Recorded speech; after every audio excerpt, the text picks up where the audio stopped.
ఆదాము మనందరికీ తండ్రి. ఆయన దేవుని ఆజ్ఞ మీరినప్పుడు ఆయన రక్తం కలుషితమైపోయింది. పాపం అనే వైరస్ ఆయనలోకి వచ్చింది.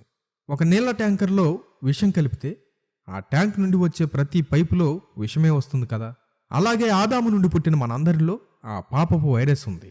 అందుకే దావీదు మహారాజు 51వ కీర్తనలో గుండెలు బాదుకుంటూ అంటాడు, పాపములోనే నా తల్లి నన్ను గర్భము ధరించాను. Behold, I was shapen in iniquity and in sin did my mother conceive me. గమనించండి, ఒక చిన్న పిల్లాడికి అబద్ధం ఆడడం ఎవరూ నేర్పించనక్కర్లేదు.